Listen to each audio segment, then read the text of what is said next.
أعوذ بالله من الشيطان الرجيم بسم الله الرحمن الرحيم الحمد لله رب العالمين الرحمن الرحيم مالك يوم الدين إياك نعبد وإياك نستعين اهدنا الصراط المستقيم صراط الذين أنعمت عليهم غير المغضوب عليهم ولا الضالين اللهم صل على سيدنا محمد الفاتح لما أغلق والخاتم لما سبق ناصر الحق بالحق والهادي إلى صراطك المستقيم وعلى آله حق قدره ومقداره العظيم إن الله وملائكته يصلون على النبي يا أيها الذين آمنوا صلوا عليه وسلموا تسليما صلى الله تعالى عليه وعلى آله وصحبه وسلم تسليما سبحان ربك رب العزة عما يصفون وسلام على المرسلين والحمد لله رب العالمين bandiraɓe in calmini on min juurima calmini ceero men jinnaɗo men ceero Ahmad Tidiane Alpha Mouhammad Souleymane Ba ɗo e ka hayɗi eɗen goni e ñalawma men alarba galle men Samassa lewru men humtorano en yaare nogase nayyi eɗen ɗo jodde makko eɗen kuccite makko omo jokkani en jewte l'islam ɗo hewno jokkande julɓe ha naftoro noon ceero min calmini min juurima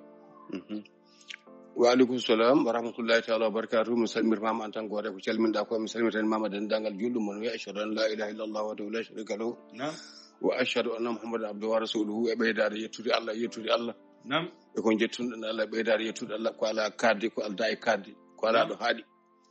fodde ko mbawden nam alhamdulillah rabbil alamin e julde e annabi sallallahu alaihi wasallam burdo nam burdo mala burdo windere o mala tagiri julbe o tagiri fofu dendagal binde fofu ande sabu annabi sallallahu alaihi wasallam tagira nam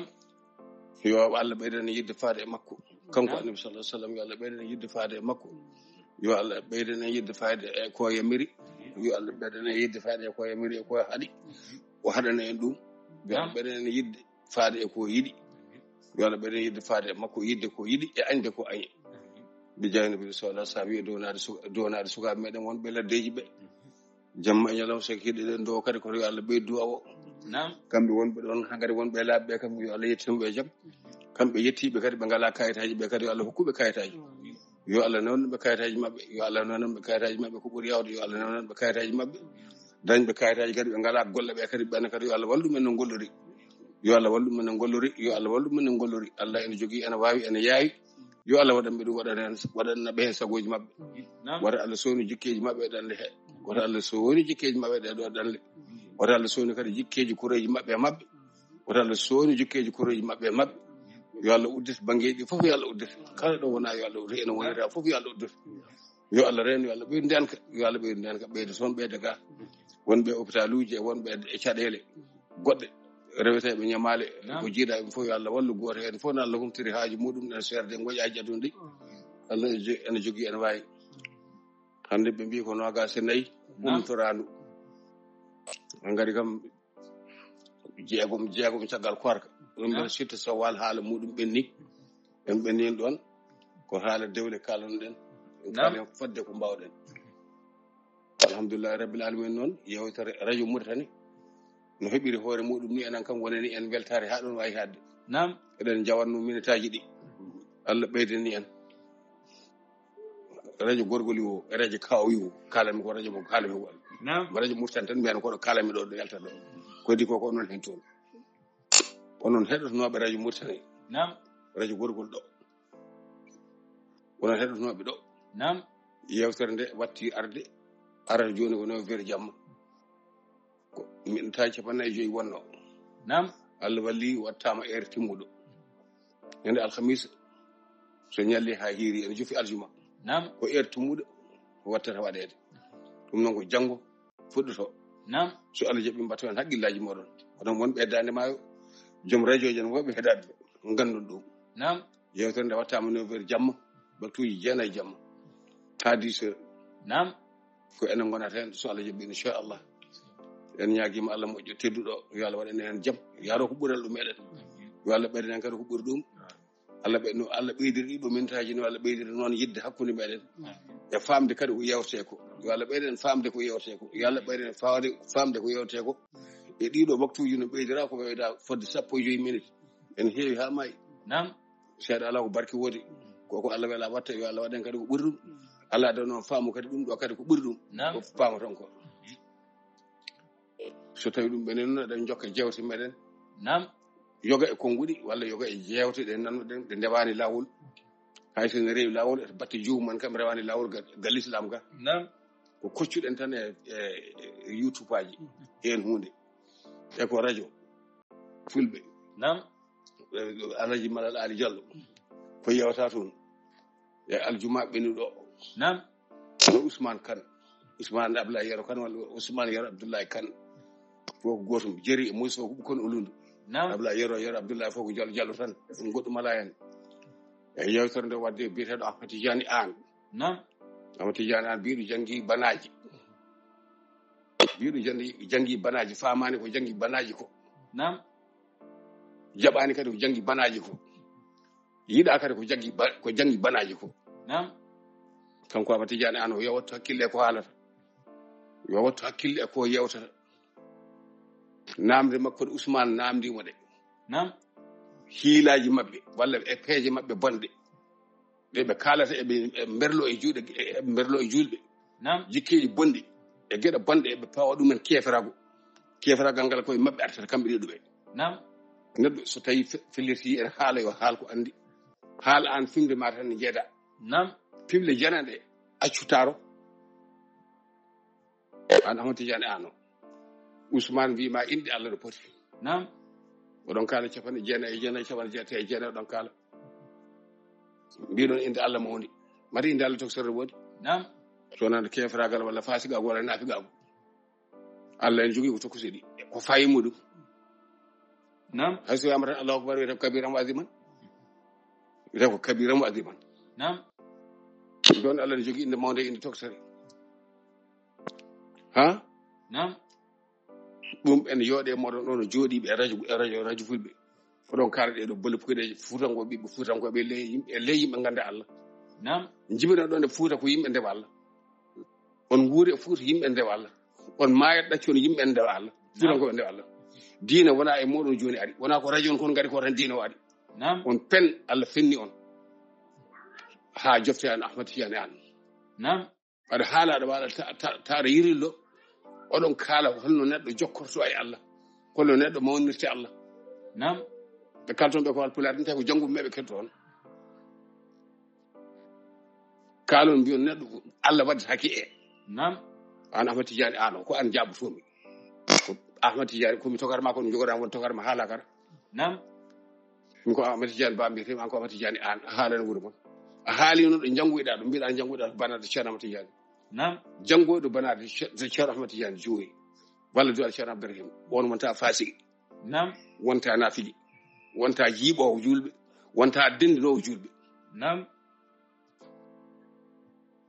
saka mbiya Allah waddetake walla Alpulaar badɗo Allah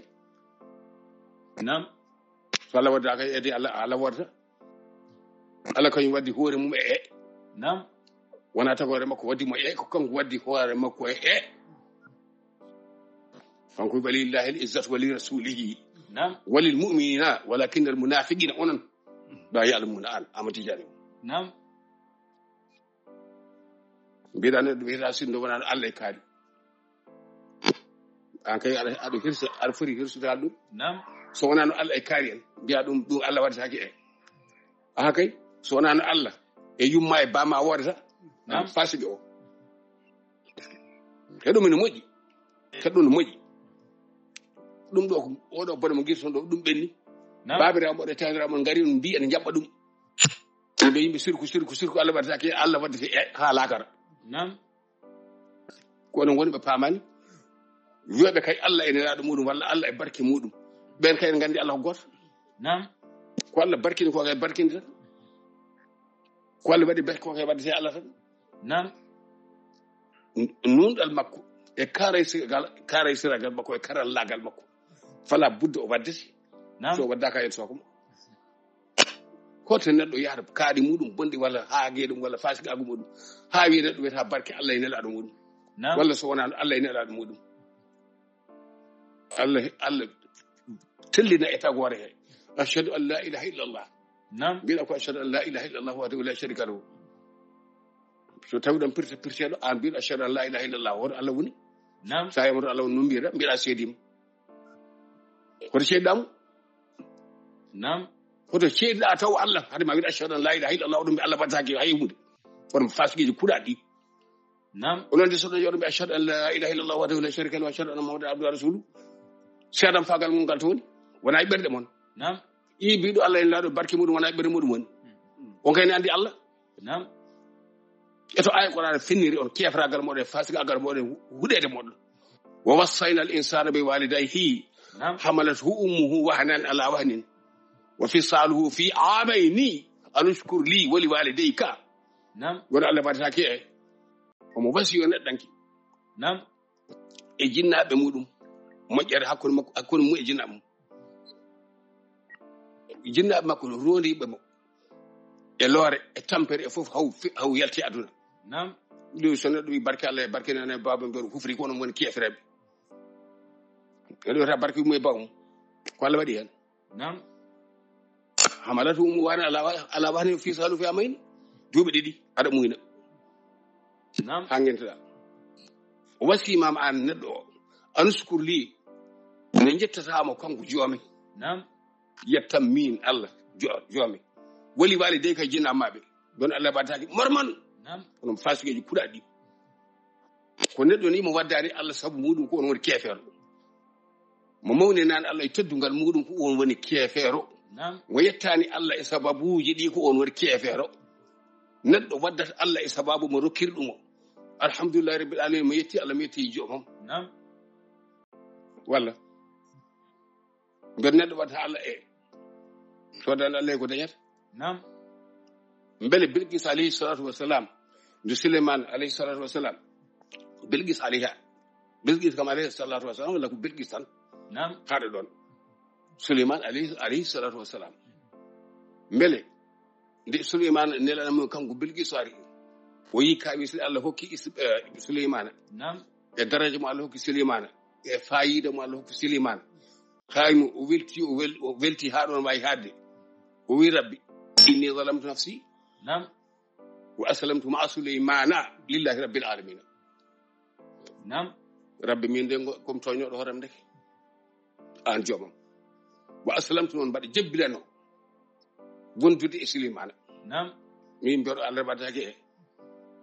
mbaɗa wondi e Suleymana lillahi rabbil alamin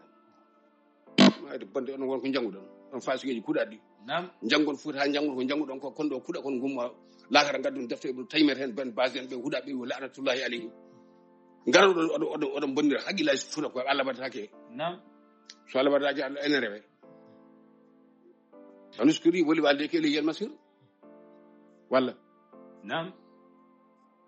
Ibrahima alayhi salatu wasalam wi ko rabbi habli hukman wa alhiqni bis salihin rabbi habli hukman wona wasila nam wa alhiqni bis salihin Allah wadde e wiyata barke Allah ene laaɗo muɗum nam barke Allah e barke Cheikh Tidiane barke Allah e barke ɓokkel mawru barke Allah e barke jobugol nam barke Allah e barke mayel yajja ɗum pale amen ɗe natiri nam barke Allah e barke duune sadel ɗum min ñamiri fatata wiyete nam ko ɗum onon waɗata onon ɓe ganda Allah ganda barke Allah ɓe ko onon ɗum waɗata kefaragal wona min anduɓe Allah ɓe kay nam onon ɓe ganda Allah ganda barke Allah ganda fodde Allah ko Allah janti e Qur'an ko zalika man yu'azzim hurumatillahi zalika man yu'azzim sha'airallahi nam Allah haɗi ɗum ɗo mawnede kale ko Allah mawnin to makka to koye ko mawni ko wona to makka to ko e deftere Qur'an al-Karim nde mawninde fof ɗum ɗo fof Allah haɗani yo mawni ɗon ɗon hefere fasigueɓe kuuɗaɓe gon neɗɗo wiyata julɗo kefere onon won gara julɗo kon nafiguiji an Ahmad Tidiane an kaldami nam bonnedagal maɗa e façon aɗa ena faddagal ma mbiɗa so Allah bataki e aɗa tartara aɗa wor warna nam woto mi barke Allah ɗum woto mbi ya Allah ya rasulullah ya habiballah ya Allah ya barke ceerno so mi wiyano barke mo walla barke babma mayde bande nam min ganda yumma min ganda babiraɓe moɗon mino mbi ya Allah ya barke Allah ya barke nelaɗo ya barke Cheikh Tidiane ya barke Aboubacar ya Qur'an al-Karim anani ya jubgol ya yejje ya jeyna ha ya kebir ya ceggiɗa minen mbini nam fasiga ko nafiga ko moɗon mbiɗo inde Allah mawde Allah no jogini toktere nam mbiyon walillahi al-asmaul husna fad'uhu biha nam ene woodi kay yimmata Allah wi ɗon ɗum ko wonode ɗum ko wonere walillahi al asmaul faduhu bi anudire mon enen a wiyan Allah ya damba ya samba mbiɗam ko ya rahman nam ya an jomam ya rahman ya an jomam barke kaari ya wallami ɗum ɗo ya wallami ɗum ɗo balla nam goɗɗa ɗum ene waɗa kefere sowona gonnoɗo kefere walla jiɗo wonde kefere Allah bonɗum gattira killaji moɗon ɗi nam so neɗɗo yettani sababu walla ƴettani sababu hakkude muɗum e joomum hodda yetta so neɗɗo ƴettani sababu walla yettani sababu hakkude muɗum e joomum holɗo waɗa nam Allah wi a yettu ɗum kañum e jinnaɓe maɓe ene kay ko mbaɗantuma ko ka yettat nam goto fof yetta jinnaɓe muɗum jinnaɓe ene kadi ɓenne kadi jetta jinnaɓe mum jetta kadi ko Allah hokki ɗumen ko mbadda hen sababu nam sababu wadde tan sababu waddete waɗi lahil asmaul husna faɗa uhubi ha e ko kalton ko ene woɗɗiniri wiide neɗɗo wiyata barke Allah ene leela ɗum walla sinno wonano Allah e kaari nam immaji ɗo ɗo joɗɗum ɗo sinno wonano Allah e Ali Diallo oɗon jooɗa e radio ji babiraɓe mon jogui nam balla yummiraɓe mon jogui so wonano Allah e Ali Diallo oɗon jooɗata koye radio ji oɗo ɓaytu ɗum ammayde baɗa soppon onon fasigueji kuuɗaɗi ɗum kiltotoyɗi so wonano Allah e Abdoulaye Ali Diallo wona babiraɓe moɗon jooɗata koye télé ndimba koyɗen kala sunna nam saka farilla minen mbini nam min jetti Allah min jetti Abdoulaye Ali Diallo min jetti Allah min jetti dendagal pulago fof min jetti Allah min jetti dendagal radio ji ɗi fof nam radio ji waɗɓe saabu joom radio ji ma fof min jetti ɗumen sono wona kefere ko ɗon huɗaɓe gona hefreɓe woni mbaddu Allah e min man baddi halakata Allah ko wimmon walla ko babon nam ngal ñande fof ɗon kaje ɗon ɓeydo ngaɓade gadda ngel fof tan sunna he ko rewde ne laaɗo sallallahu alaihi wasallam ngade nam ha ko jaraw ɗo kanɗe koye mari Allah waɗataki e nam so Allah waɗataki Allah so tawi a heddima gaɗa ɓe fucciti fu nangi yuula tawa ala comci nam ƴeewa so Allah darma hakkude maɗa e Allah kay hunde wona ɗon tan jafuɗo on mawɓe heeɗiɓe nam so Allah waɗataki Allah kay no teddirni e ko teddini ko alay so wattinna ɗum so tawi aɗa fellide kay rewde Allah ka julɗo ka joom imanu billahi a yettata Allah jetta sabu weeji ɗo rokkuma ɗi nam sabu nde jaɗa tawde fof sa ƴetta ndiyam gasata mo waɗan ɗum balla andi tampere en hemma ngara e galle ñagoɗa nam ndiyam waɗo ñagade Allah rewɓe moɗon ɓe nesɗon ɓe ñagode Allah ne jogui huuriri ni yoro ko on walla roka babiraɓe moɗon ma baɗe sopata walla kale nam kole mon mo Allah nelli tan debbo yores soɗa tawi ɓayi ko wasorde nayyi yahatoɗo nam onon fasigueji puɗa ɗi hunden harte jamma ɗo mbi yimɓe tawhid Allah rendinitake hay hunde eɓa hay goto renditani Allah hay hunde wonon fasigueji ɗe jiiɓi yimɓeɓe Allah nam won jiiɓataɓe Allah yettude Allah yetta sababu kay ha mayon ko watte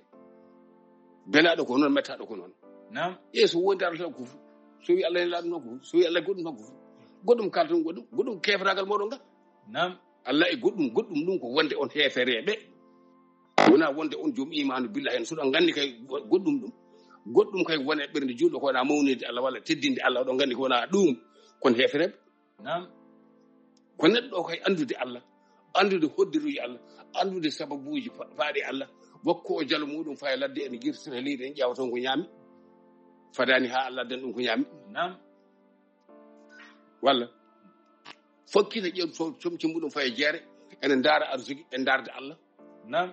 mari Allah ala galle makko to Allah ala galleji Allah ene galleji nam kono de o wiyata ko to jeere to o ɗamini toon de ko yimɓe Allah hokkata kono o ɗamini toon ko yimɓe yo fata ha laara sooda nam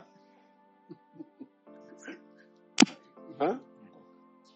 onon gartira hakkillaji an Ousmane Diallo an tout an daiman aɗa adda yimɓe bolle puuɗeji nam o fasi goɗo aɗa mbiɗo jangge ko banaji kañum dartoɗo hande wi Allah waɗataki e nam ha en tartar tan Allah woɗi kañum tan goto ala ko Allah waɗate aɗa tartar mbiɗa Allah waɗataki ene lan nam ashhadu an la ilaha illallah mo mbiɗa o ayi Allah an sona ka fasigi nam ayi ashhadu anna muhammadan rasulullah o ayi nalaɗo sa sallam kono aɗa gonɗi ɗum nam ko hanma a gonɗini so neɗɗo wi barke Allah e nelaɗo muɗum barke Allah e asama uji muɗum barke Allah e leydi muɗum barke Allah e tagoji muɗum e moƴƴu muɗum nam so tawi Ibrahima wi rabbi habli hukman wa alhiqni bis salihina an jomoro kam ñeñal ngal ganduɗa kadi ƴeŋŋitana kam e moƴƴuɓe maɗa nam moƴƴuɓe kon wona wasila walla ɗum ɗo kalton ɗum nani to haqqillaji yimɓe nam Yusuf alayhi salatu wassalam rabbi qad ataytani min mulki wa allamtani min ta'wili al-ahadith nam فاطر السماوات والارض انت وليي في الدنيا والاخره توفني مسلما والحقني بالصالحين nam بالصالحين